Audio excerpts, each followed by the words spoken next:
Hello friends, welcome back to dream job tutorial and sponsorship of shine India group. Friends, మనము ఈ వీడియోలో daily current అఫైర్స్లో భాగంగా 9th March 2019కి సంబంధించిన జాతీయం, అంతర్జాతీయం, అదేవిధంగా ఏపీ అండ్ తెలంగాణకు సంబంధించిన కరెంట్ అఫైర్స్ చూద్దాం. అందులో మొదటగా పరాగ్వే అధ్యక్షుడితో ఉపరాష్ట్రపతి సమావేశం. వివరాల్లోకి వెళ్తే, పరాగ్వే అధ్యక్షుడు మరియో అబ్దో బెనిటెజ్తో ఉపరాష్ట్రపతి వెంకయ్య నాయుడు సమావేశం అయినారు. ఈ సందర్భంగా మహాత్మా గాంధీ 150వ జయంత్యోత్సవాలను పురస్కరించుకొని బెనిటెజ్తో కలిసి స్మారక తపాలా బిల్లు విడుదల చేశారు. క్వశ్చన్: పరాగ్వే అధ్యక్షుడి పేరు? Answer Mario Abdo Benitez. Option A is the right answer. Next question: ప్రపంచ జీడిపి 3.3% తగ్గింపు.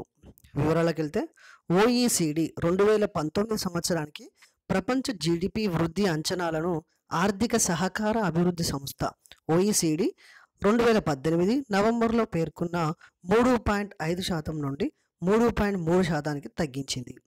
వాణిజ్య ఉద్రిక్తలు, రాజకీయ అనిశ్చిత పరిస్థితులు, బ్రెగ్జిట్ తదితర అంశాలు ప్రపంచ వృద్ధిపై ప్రభావం చూపిస్తున్నాయని ఈ సందర్భంగా ఓఈసిడి పేర్కొంది. క్వశ్చన్: ప్రపంచ జీడిపిని ఆర్థిక సహకార అభివృద్ధి సంస్థ ఓఈసిడి ఎంత శాతానికి తగ్గించింది? Answer option B 3.3. నెక్స్ట్, అంతర్జాతీయ మహిళా దినోత్సవం. వివరాల్లోకి వెళ్తే, ప్రతి సంవత్సరం మార్చి 8వ తేదీని అంతర్జాతీయ మహిళా దినోత్సవంగా జరుపుకుంటారు.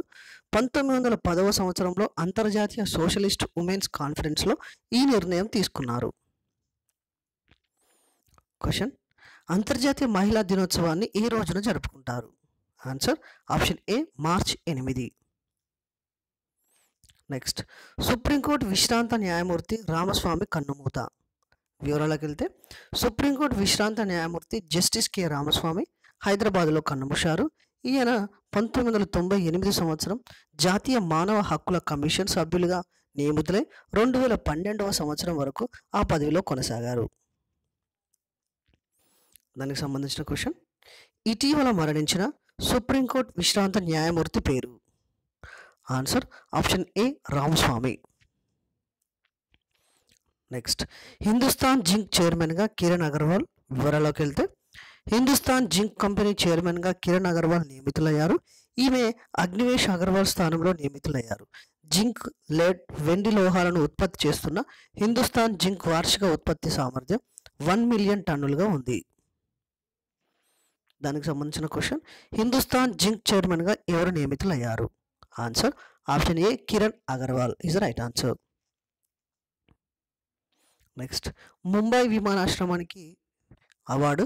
వివరాలకు వెళ్తే, ముంబై ఇంటర్నేషనల్ ఎయిర్పోర్ట్కు కౌన్సిల్ ఇంటర్నేషనల్ నుంచి ఉత్తమ విమానాశ్రయ అవార్డు లభించింది. ఇండోనేషియాలోని బాలిలో 2019 సెప్టెంబర్లో ఈ అవార్డును ప్రదానం చేయనున్నారు. దానికి సంబంధించిన క్వశ్చన్: ఈ క్రింది ఏ విమానాశ్రయానికి ఉత్తమ విమానాశ్రయ అవార్డు లభించింది? Answer option B Mumbai.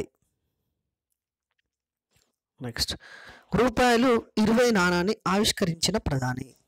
వివరాలకు వెళ్తే, న్యూఢిల్లీ ప్రధానమంత్రి నరేంద్ర మోదీ ₹20 నాణాన్ని ఆవిష్కరించారు. వృత్తాకారంలో కనిపించే ఈ నాణానికి 12 భుజాలు ఉంటాయి. దేశంలోని వ్యవసాయ రంగం ఆధిక్యతను ప్రతిబింబించేలా నాణ్యంపై ధాన్యం గింజలు ముద్రించారు. ఈ నాణ్యం బరువు 8.54 గ్రాములు ఉండగా చుట్టుకొలత 27 మిల్లీమీటర్లు. క్వశ్చన్: ₹20 నాణ్యంను ప్రధాని ఎక్కడ ఆవిష్కరించారు? ఆన్సర్ ఆప్షన్ బి న్యూఢిల్లీలో ఆవిష్కరించారు. నెక్స్ట్, అత్యుత్తమ పరిశుభ్ర నగరంగా ఇండోర్ 2019. వివరాల్లోకి వెళ్తే,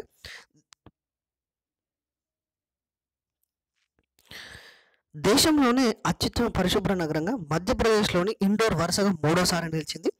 ఈ జాబితాలో ఛత్తీస్గఢ్కు చెందిన అంబికాపూర్ 2వ స్థానం, కర్ణాటకకు చెందిన మైసూరు 3వ స్థానం పొందాయి.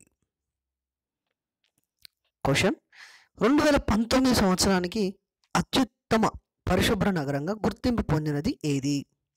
Answer option A indoor.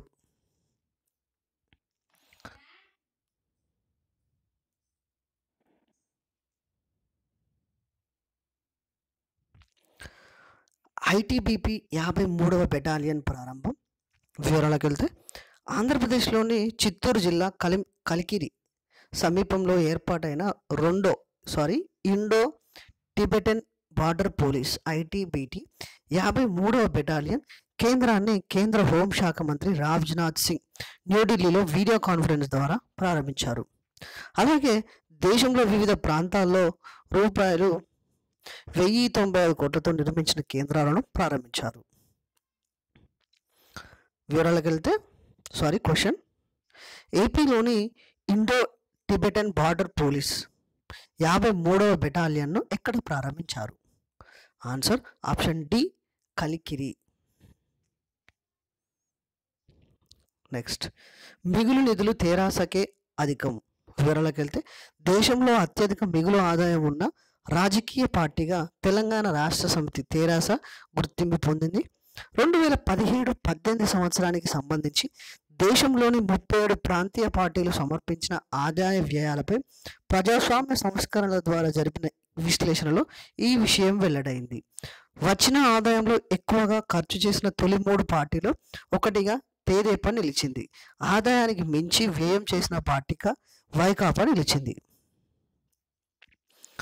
Question, ఆదాయ వ్యయాలపై ప్రజాస్వామ్య సంస్కరణ సంస్థ జరిపిన విశ్లేషణలో దేశంలో అత్యధిక మిగులు ఆదాయం ఉన్న రాజకీయ పార్టీ ఏది? ఆన్సర్ ఆప్షన్ సి, తెరాస. సో ఇది ఫ్రెండ్స్, మనము 9th March 2019కి సంబంధించిన కరెంట్ అఫైర్స్ చూసాము. సో ఈ వీడియో కనుక మీకు నచ్చినట్లయితే లైక్ చేయండి, కామెంట్ చేయండి, సబ్స్క్రైబ్ చేయండి, షేర్ చేయండి. సో మరొక వీడియోతో మళ్ళీ మీ ముందు ఉంటాం friends. Thank you friends. Nice day, by.